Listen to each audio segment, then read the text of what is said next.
Never start with the head. The victim gets all fuzzy. You can't feel the neck. See? You wanted me. Here I am. I wanted to see what you'd do. And you didn't disappoint. You let 5 people die. Then you let Dent take your place. Even to a guy like me, that's cold. Where's Dent? Those mob fools want you gone so they can get back to the way things were. But I know the truth. There's no going back. You've changed things. Forever. Then why do you want to kill me?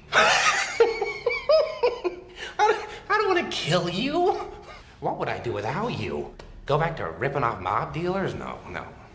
No, you complete me. You're garbage. Who kills for money? Don't talk like one of them. You're not. Even if you'd like to be. To them, you're just a freak. Like me. They need you right now. But when they don't, they'll cast you out. Like a leper. You see, their morals, their code. It's a bad joke. Dropped at the first sign of trouble. They're only as good as the world allows them to be.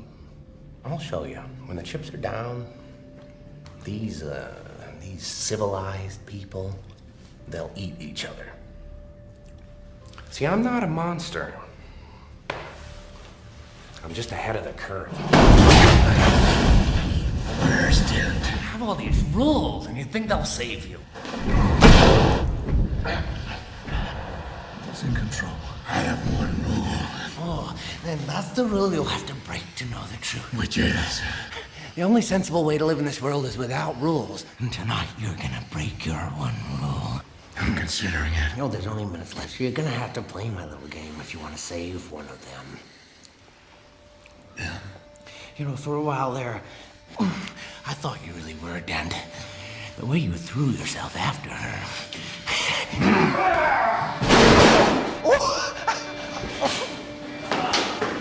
Look at you go!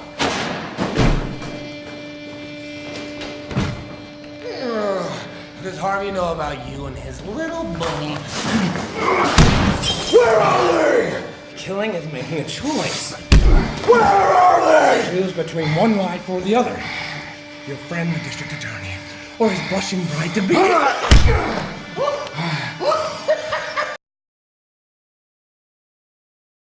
Today I'll be looking into the various editing techniques from Christopher Nolan's blockbuster The Dark Knight. The scene I'll be analysing is the Joker's interrogation. The reason I chose this scene is because it is one of my all-time favourite edited movies. The film itself was edited by Lee Smith, who has a long working history with the director, and he was assisted by John Lee.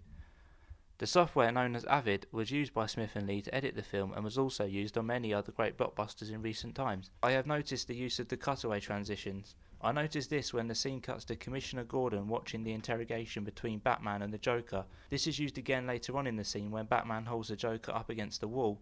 Again it cuts to Gordon's reaction and then back to Batman's use of violence.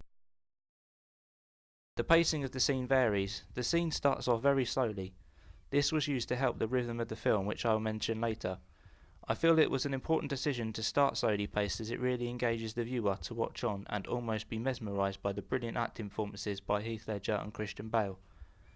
Further on into the scene, the shots begin to get quicker and engage the viewer into the action. This comes after the Joker tells Batman that Rachel is also in severe danger and reveals that it's up to him to decide who will live and who will die. The music works well with the fast-paced shots in this part of the scene and encourages the viewer to watch not only the remainder of the scene, but the remainder of the film to find out how these events will transpire. The scene has a very steady rhythm throughout. The narrative is clear all through the scene. Although the pace varies, the rhythm seems to remain the same. Again, this is used to influence the viewer so they don't lose interest or gain confusion about the narrative and how it relates to the film. I also believe the steady rhythm helps create and builds the sense of tension of what will happen next. The imagery of the scene is of immense quality. Wally Pfister was the DOC on this production. No lighting effects were used in post-production. Christopher Nolan had confirmed previously that when Batman first arrives in the scene, the shot was overexposed due to an overhead light. He revealed that this was edited to bring more colour back into the scene. The sound effects used in the scene are of high quality. A lot of sound effects were used here. One example is where Batman slams the Joker's head on the table, for the part where Batman repeatedly punches the Joker. The audio quality from the actors was amazing. There's clear audio of what each character was saying and no background noises can be heard. This would have been recorded on a shotgun mic. The music also fits the scene well to convey a clear narrative and to also build the tension in the scene.